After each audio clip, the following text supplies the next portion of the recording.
I realized something was wrong the night I found a folded receipt tucked under my couch cushion. A receipt for a $189 sneaker purchase made with my debit card. I stared at it for a good minute, feeling this slow, hot crawl in my chest. I hadn't bought anything that day. I hadn't even left the apartment except to take out the trash. But someone had used my card at 3:14 p.m., and the only other person who had been home at 3:14 p.m. was my cousin, Tyler. I'm 31, work long shifts as a medical receptionist, and live in a small two-bedroom apartment on the east side of town. It's nothing fancy, beige walls, old cabinets, the kind of place where you hear your neighbors sneeze, but it was stable, and stability was all I really needed. Tyler wasn't part of the plan, but when he got kicked out unfairly from his previous place, his words, I offered him the spare room for a few months. Family is family, or at least that's what I believed back then. When he moved in, things seemed okay. He helped carry groceries, wash dishes sometimes, cracked jokes about how he'd get back on track any day now. He kept telling me he was applying for jobs, but his version of applying was scrolling through listings while playing video games. Still, I tried to be supportive. I told myself everyone goes through rough patches, but little things started stacking up. At first, it was small cash disappearing from the kitchen drawer. $10, then 20. I blamed myself. Maybe I forgot I'd used it. Then packages started showing up with his name on them. Stuff he clearly couldn't afford if he was between paychecks. Bluetooth speakers, expensive hair trimmers, a gaming mouse. He always had the same explanation. Gift cards, or got it on sale, or friend owed me. I wanted to believe him. I really did. Then I noticed my shampoo disappearing twice as fast. Energy drinks missing from the fridge. A pair of my earbuds gone. I brushed it off because it felt easier than dealing with the discomfort clawing at me. Because confronting someone who's relying on you never feels good. But that receipt under the couch cushion, that was different. That was intentional. That meant he wasn't just taking things. He was getting bold enough not to hide it. The next morning, he breezed into the kitchen like nothing was wrong. He grabbed a bowl, poured cereal, hummed some tune off key. I watched him, studying every little movement. He looked relaxed, almost too relaxed. People don't act that calm when they're afraid of being caught. Hey, I said casually, did you buy anything yesterday? He didn't even look up. Nah, why? I felt the truth settle like a stone in my stomach. The casual lie, the ease of it. Just curious, I said. He kept eating. I kept pretending, and something in me felt like it slipped out of place. I didn't confront him. Not yet. I needed to be sure. I needed more than a receipt and a gut feeling. I needed something he couldn't talk his way out of. Over the next week, I started paying attention to everything. My bank statement, my belongings, his behavior when he thought I wasn't watching, and patterns started to form. Small late-night charges, food orders I never placed, gas station purchases made while my car sat untouched in the lot.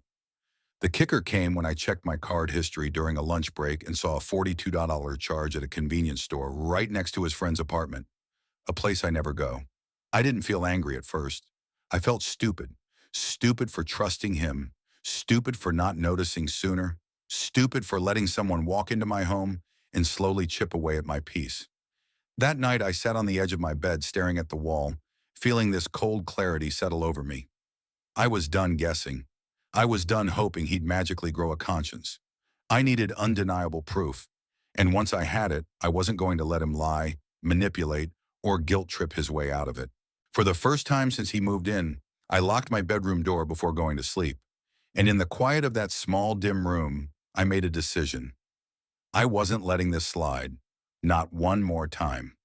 Over the next few days, the situation went from unsettling to blatantly disrespectful. It felt like Tyler sensed I was starting to pay closer attention, so he got more careless, or maybe more confident.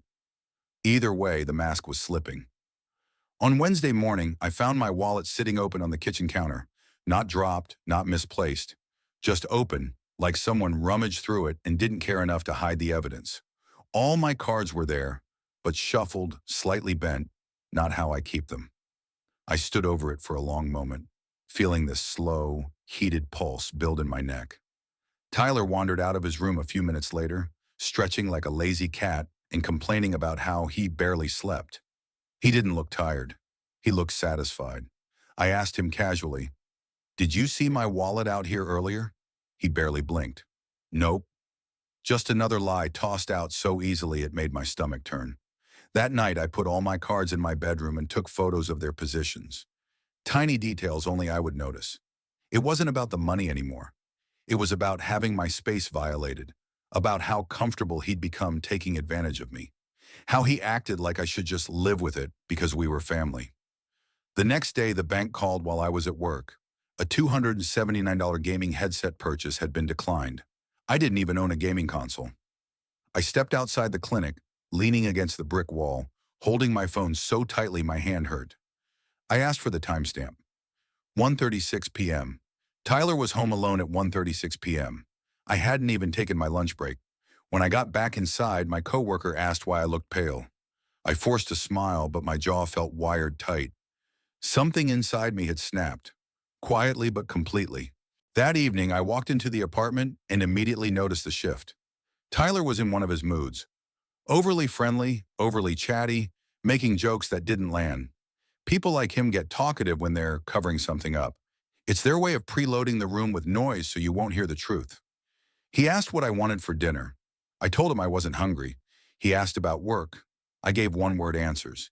He watched me like he was trying to read my mind. And the whole time I kept replaying that decline charge in my head. Later that night, while he was in the shower, I checked the kitchen drawer where I kept small cash. I'd counted $80 earlier that week. There was $40 now. I closed the drawer slowly, breathing through my teeth. That was when the emotional part hit me. Heavier than the anger, heavier than the inconvenience. It wasn't the money. It was the realization that someone I'd trusted so deeply had been using that trust as a tool. He didn't see me as family. He saw me as a soft target, and that hurt in a way I wasn't prepared for. I sat on the couch, lights off, listening to the shower run, feeling this cold resolve settle into my bones. I wasn't going to beg him to stop. I wasn't going to cry or plead or yell. I was going to make sure he couldn't do this to me, or anyone else, ever again. By the time the shower stopped, my mind was already made up. I knew exactly what I needed to do. Get proof, get everything documented, and then take him down in a way he wouldn't see coming. This wasn't anger anymore. This was strategy. The first step was simple. Stop giving him access to anything he could exploit. The second step was harder. Collect proof he couldn't wiggle out of. I started the next morning. Before leaving for work, I placed a tiny motion-activated camera inside the decorative plant on the living room shelf. It faced the hallway, the kitchen drawer, and the spot where I usually left my jacket. The one place he always checked when he thought I wasn't paying attention. It was small enough that he'd never notice it unless he tore the whole apartment apart. I also turned on purchase alerts for every transaction over $1. Not ideal for mental health, but perfect for catching a thief. Then I waited. On day 2, while I was at work, I got a buzz. 19:84, gas station. I checked the timestamp. I was scanning insurance cards at the clinic at that exact time. When I got home, nothing looked touched. Everything was in its place. Tyler was on the couch laughing at something on his phone, completely relaxed. But when he left to get food later, I checked the camera. There he was, clear as day, opening my jacket pocket, checking my wallet, sliding a card out, snapping a photo of both sides, and putting it back like it was nothing. He looked bored, casual, like it was part of his routine. I watched that video 3 times, not because I doubted it, but because the betrayal needed to settle into something solid, something I could act on without emotion clouding the logic. I transferred the footage to 2 USB drives in my cloud storage. I printed screenshots. I highlighted the bank charges from the past month. I pulled every text message he'd sent about not having money or needing help. I was building a case, not a confrontation. The confrontation wouldn't get me anywhere with someone like him. But evidence? That would. The next morning, I called my bank during my break and explained everything. The representative walked me through the fraud process step by step, and I filled out every detail, attaching copies of the receipts, the screenshots, and a statement of the suspected misuse. She recommended filing a police report too. I already had an appointment scheduled for that afternoon. At the station, I handed the officer everything. He watched the footage twice, barely blinking. He asked a few questions, typed out a report, and told me I'd done the right thing. It felt strange hearing that. Right thing or not, I was still reporting my own cousin. But I reminded myself, he wasn't acting like family. He was acting like a parasite. By the time I got home, I was ready for the final part of the plan. I waited until the first of the month, rent day, the one day he always pretended to be responsible. He walked into the kitchen with this proud look, holding rent money he clearly couldn't afford. "See? I told you I'd keep my word," he said. I sat at the table, folder in front of me, laptop open. "Sit down," I said. He hesitated, then sat. I pulled out the printed bank statements, then the still images from the camera, then hit play on the video. It was like watching a mask crack in real time. His confidence vanished. He went pale, then red, then pale again. He tried to laugh it off, said I was blowing things out of proportion. Then he said he didn't remember doing that. Then he blamed stress. Then he blamed me, said I shouldn't leave things lying around. He threw out excuse after excuse, each one more pathetic than the last. I didn't argue with a single one. When he finally ran out of oxygen, I closed the laptop and said, "I filed everything. The bank, the police report, fraud claims. It's all done." He froze. "You have until the end of the day to pack your stuff," I continued. "If you're still here tonight, officers will come by to follow up." For a moment, he just stared at me. Not angry, not scared, just shocked that I refused to be his doormat anymore. Then he started packing. Fast. He slammed a few drawers, shoved clothes into bags, dropped a box. But once he was gone, really gone, the apartment felt bigger than I remembered, quieter, and for the first time in months, safe. My plan had worked. All that was left were the consequences he'd brought on himself. 2 weeks after Tyler moved out, I finally exhaled in a way I didn't realize I'd been holding in. The apartment felt lighter, cleaner, not physically, emotionally.